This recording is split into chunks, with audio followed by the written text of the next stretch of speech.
I'm revisiting the Fantasie in D minor of Mozart, and I see right away a whole first section of rolled out chords with a fundamental bass that has a double stem, so it means that you're launching the broken chord or the rolled out arpeggio from that bottom note. So it has to have a fullness to it without a punch. So the way you get that is a pull into that, pull into that, and then you have a curve around on the top. So one long line. Let's see, bass, roll out, and then curve around, bass, and curve around. The harmony is changing, the bass is going down, bass, and finally spill into this. Bass notes, bass roll out. Bass roll out, diminished chord, bass roll out, resolve it to the dominant.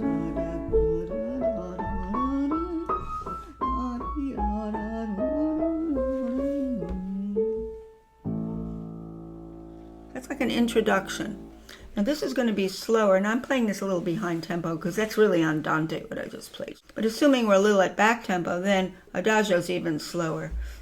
Now you have here a beautiful melody, and you have afterbeat chords and a fundamental bass. So you don't want the afterbeat chords jumping out. You want to fold them in. So you get this.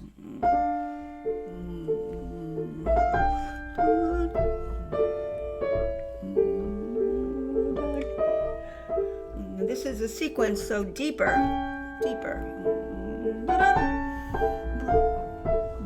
Resolve it. Now suddenly big. Answer. Answer that.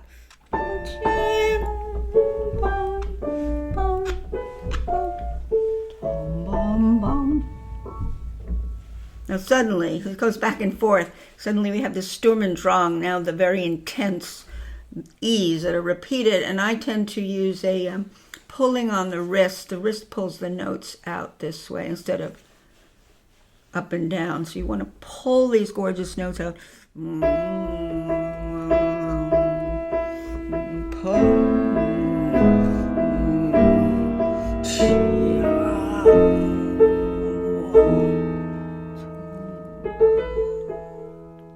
Now this little section that's coming is very suspenseful because the little spike marks is very agitational, but it starts like at the base of this agitation. So you have to keep switching moods. In this very restless section, you can dab the pedal a little on these left-hand notes while you have the agitational little breaks with the little 16th rests in the right hand.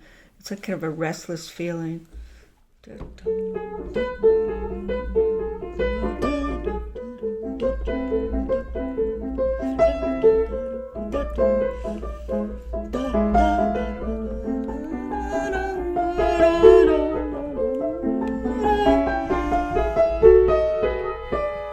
So when I get out of that restlessness and I start getting eighths that are going up in thirds, in the left hand, I actually have a little bit more traction here. So now I add some pedal when I get to this part where the left hand is going up here.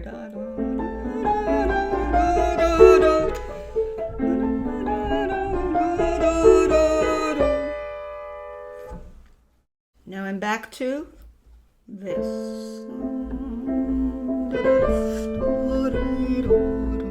Now I'm going to suggest something. A lot of students, when they do that, so I'm going to suggest how it doesn't get notey and going up and down, that little 4-note, stepwise descent there. You can first start doing it legato and just rolling your 4 notes down, and then do a little detachment. So you can do this first.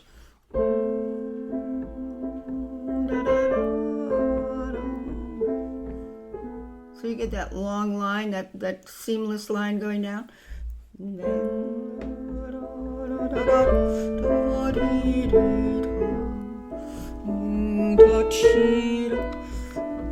More sequence, deeper. No, it's going to get bigger, not yet. Here's where it gets bigger.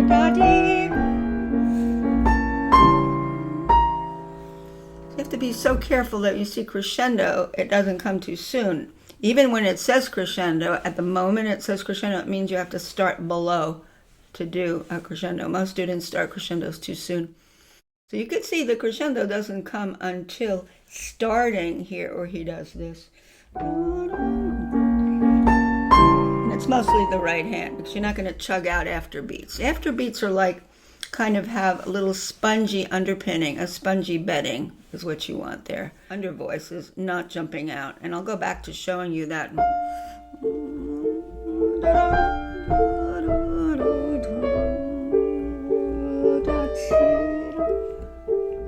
So they're really underneath. Okay, now I'm going to go back. I'm going a little bit back and forth. So we just came out of this, as we got to measure 34, we have suddenly a presto. Again, you have to shift your mood. You have to be sort of fire and ice in this piece. Because you've come out of this kind of section where you're making your little crescendo.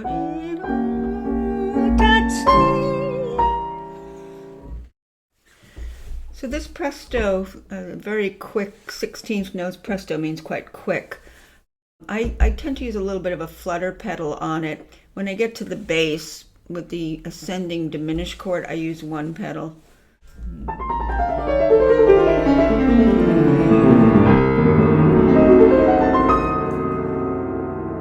That's how I do that. And you can practice it slowly. Lots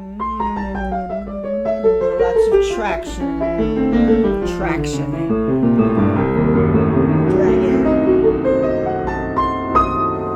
Way to do is, practice slowly with getting dead weight arms and just dragging your fingers through like groups of notes. So at the very end, when we have this, there's a rest, and we're back to go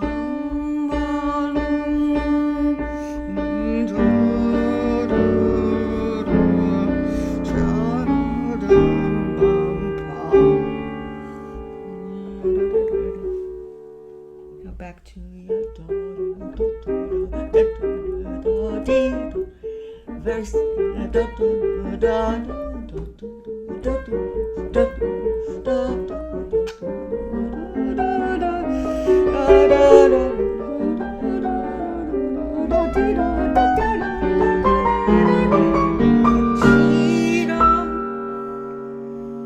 Now we have another one of these. All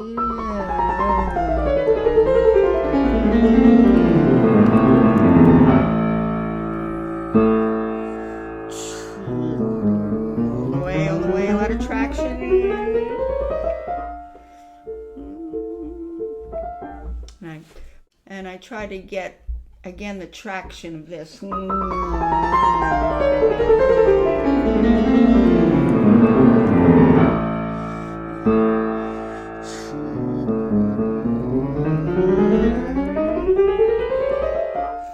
a little bit cold here. We're back to Tachira. Answer, sequence higher, a little bit deeper. Horizontal motion. Tachira. Big. Answer, less. Tachira. Tadia. 6 chords. Rest.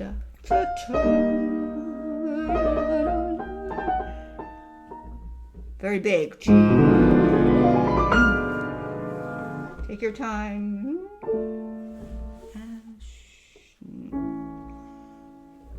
And now new section.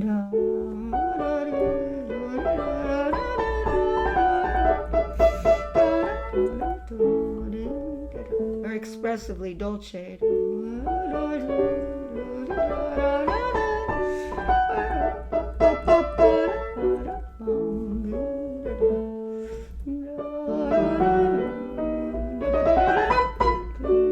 Answer it.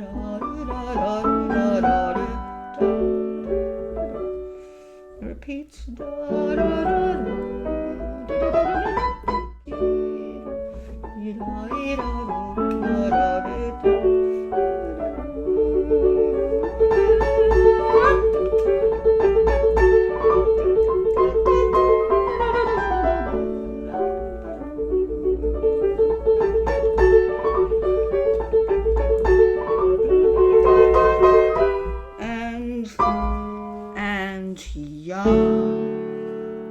a scale here in D major, little G sharp is a little under auxiliary note.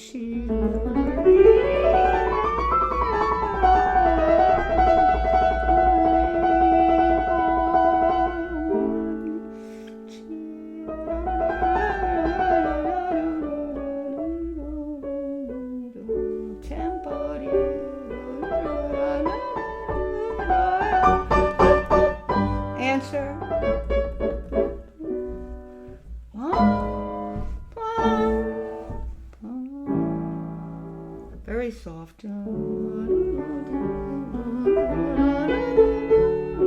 Bigger.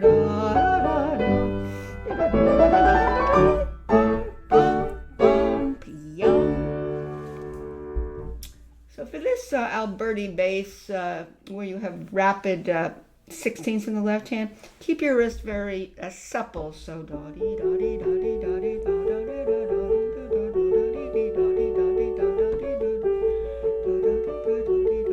but bring out mostly the right hand. Then when you balance the Alberti bass with the right hand, my microphone unfortunately is directed at my left hand, but I'm going to try to keep down that Alberti bass and really bring out the top. I'm going to come out of this.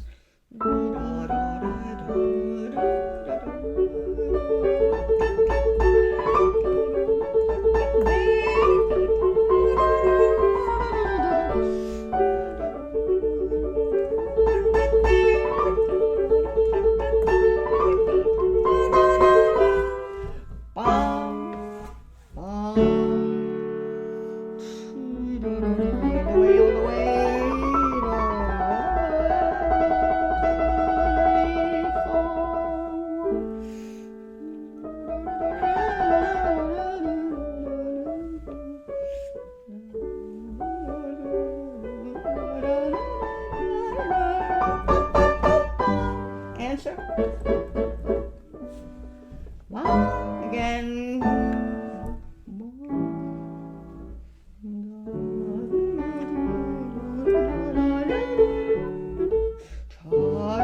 Push. Push, push, push. Always push into these chords. Push into them so they don't get like a percussive sound. They have a singing tone. Yum, bum.